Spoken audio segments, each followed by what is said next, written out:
అక్కడ జేసీ ప్రభాకర్ రెడ్డి గారు, ఇక్కడ కాసరగడ్డ నాగార్జున గారు. మీరేమంటారు? సార్ ప్యానల్ సభ్యులకు అలాగే 99 వీక్షకులందరూ కూడా నమస్కారం సార్. సార్ రోజా గారు ఇంతప్పటి నుంచి తను సినిమా ఫీల్డ్లో సినిమా రంగంలో తను ఒక్కొక్క స్టెప్ వేసుకుంటూ తను సంపాదించుకున్నటువంటి మిగతా హీరోలు ఎలా సంపాదించుకున్నారో ఆమె కూడా అలానే సినీ ఫీల్డ్లో ఎన్నో సంవత్సరాల పాటు కష్టపడి తను సంపాదించుకున్నటువంటి ఒక తెలుగు హీరోయిన్ అండి. తెలుగు హీరోయిన్లలో ఉండేవాళ్ళు చాలా తక్కువ మంది ఉంటారు. అలాంటి తెలుగు హీరోయిన్ రోజా గారి మీద ఉండండి అన్న మాట్లాడి ఇప్పుడు దాకా నోరు తెరవలేదు. కాదు నేను మీరే మాట్లాడి, నేను అటవ తగ్గలేదు. ఆమె డిగ్రీ చదివేటప్పుడు పద్మావతి మహిళా కాలేజీలో డిగ్రీ చదివేటప్పుడు ఆమె హీరోయిన్ గా శివప్రసాద్ గారు ఎంపీ గారు తీసుకున్నారు. ఇంతప్పటి నుండి సినిమాలో నటించాలి. ప్రేమ తపస్సు సినిమా పేరు కూడా ప్రేమ తపస్సు. వాటన్నిటితోటి పనే ఉందిలే కానీ మాట్లాడి అన్న అసలు విషయానికి రాని. సరే మీరు మాట్లాడండి చిన్నరెడ్డి గారు. అలాగే రోజా గారికి సైకిల్ కొనుక్కునేటటువంటి సత్తా లేదు, రోజా గారికి బెంజు కారు కొనుక్కునే సత్తా లేదు అని చెప్పేటటువంటి వీరందరూ రోజా గారు టోకెన్లు అమ్ముకొని చేశారు, లేకపోతే భోజనం ప్లేట్లు అమ్ముకొని చేసి ఏం మాట్లాడతారు, ఏం చేస్తారు. నిన్నటికి నిన్న చంద్రబాబు నాయుడు గారు గుడ్రుగా ఉన్నారు ఆయన మీద, జెర్సీ బ్రదర్స్ మీద. దాన్ని మసిమూసి మారేడుకాయ చేయడం కోసం ఆయన వచ్చి ఏదో వైసీపీ వాళ్ళని తిట్టంగానే చంద్రబాబు నాయుడు గారిని సంతోషం పెట్టినట్టుగా ఉంటుందని చెప్పేసి రోజా గారి మీద ఏదో ఒకటి మాట్లాడటం జరిగింది. అంతకు మించి వేరే ఏం లేదు. ఓకే, అది పక్కన పెడదాం సార్. జగన్మోహన్ రెడ్డి గారు ముఖ్యమంత్రి అయిన దగ్గర నుంచి ఈ రాష్ట్రంలో ఉన్న కంపెనీలు మొత్తం 1000 కిలోమీటర్ల స్పీడ్ తోటి పరారైపోతా ఉన్నాయి. ఏ మాత్రం కూడా అభివృద్ధికి నేర్చుకోలేదు. జగన్మోహన్ రెడ్డి గారు సంక్షేమం అంటూ జగన్మోహన్ రెడ్డి గారు తిరిగారు కానీ ఏ మాత్రం కూడా చేయలేదు అని. చిన్నరెడ్డి గారు ఒక సూటి ప్రశ్న అండి. గల్లా జయదేవ్ గారు రాష్ట్రం నుంచి వాళ్ళ అమర్ రాజాని తరలించడానికి కారణం మీరు కాదా? గుండెల మీద చేసుకుని చెప్పండి. మీ గుండెల మీద, పక్క వాళ్ళ గుండెల మీద. గుండెల మీద చేసుకొని చెప్తున్నాం సార్.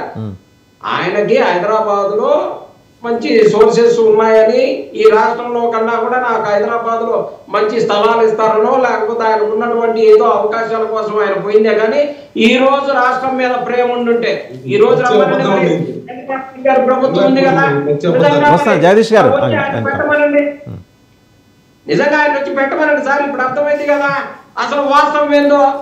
ఊరక మసిపూసి మారేడుకాయ చేసి మాటలు మాట్లాడే వ్యవహారాలు చేస్తే కుదరదండి. ఓకే, ఇలా వికీపీడియాలో చూశానని చెప్పేసి మాట్లాడుతూ ఉన్నాడు సోదరుడు.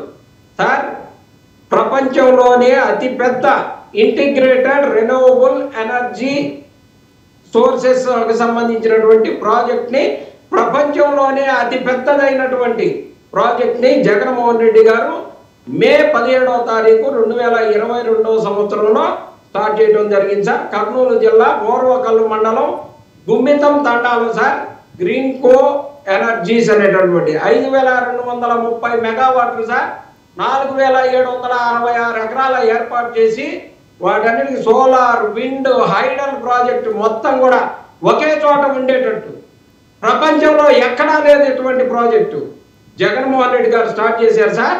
దానికి సంబంధించి సోలార్ 3000 మెగావాట్లు, విండ్ 550 మెగావాట్లు, హైడల్ 1650 మెగావాట్లు ఈ రాష్ట్రానికి అవసరమైన 3వ వంతు కరెంటుని తయారు చేసే సత్తా గల ప్రాజెక్టు, భారతదేశానికే పేరు తీసుకొచ్చేటటువంటి ప్రాజెక్టు, ప్రపంచంలోనే అతిపెద్ద ప్రాజెక్టు జగన్మోహన్ రెడ్డి గారి హయాంలో తయారైనటువంటి పరిస్థితి. అలాగే సార్, జగన్మోహన్ రెడ్డి గారు ఉన్నప్పుడు ప్రాజెక్టులు అన్నీ పోయినాయని అంటున్నారు కదా, ఒక్క నిమిషం మాత్రం ఎవరు కదిలించదు సార్ నన్ను.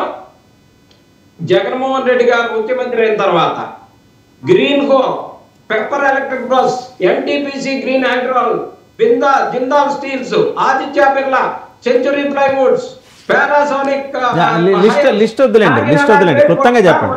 నేను ఒకటే నిమిషం అడిగా, నేను ఎక్కువసేపు అడగలే. Aditya Birla, Century plywood, Panasonic, హైడ్రాల్స్, Kakinada gateway port, Ramayapatnam port, Machilipatnam port, Kris city, bulk drug నిన్న ప్రధానమంత్రి గారు ఓపెన్ చేసినటువంటి 16 రాష్ట్రాల్లో పోటీపడి తీసుకొచ్చింది జగన్మోహన్ రెడ్డి గారు. డైకిన్, 10,000 రైతు భరోసా కేంద్రాలు, మిగిలిన నెక్స్ట్ డిబేట్ లో మాట్లాడదామండి. మిగిలిన ప్రాజెక్టుల గురించి 10,000 హైడల్ ప్రాజెక్టులు, సబ్జెక్ట్లోకి వద్దామండి. ఓకే ఓకే, మీ లిస్ట్ మీ దగ్గర ఉంటుంది, కాదంటలేదు. గ్రీన్ కోకి సంబంధించి మాట్లాడండి చిన్నపరెడ్డి గారు. వద్దు రొప్పద్దు, మీరు మంచినీళ్ళు తాగండి, మీరు మంచినీళ్ళు తాగండి, రొప్పమాకండి. నేను అనేది ఏంటంటే గ్రీన్ కో వరకు కన్ఫైన్ అయ్యి మాట్లాడండి. గ్రీన్ కో మీ ప్రతిభ కాదంటారు నాగార్జున గారు. సార్, నాగార్జున గారు వికీపీడియా చూసి చెప్పేటటువంటి మాటల్ని వాటిని నేను చెప్పా కదా. నేను ఇన్ని రకాల ప్రూఫ్స్ తోటి నేను చెప్తా ఉన్నా.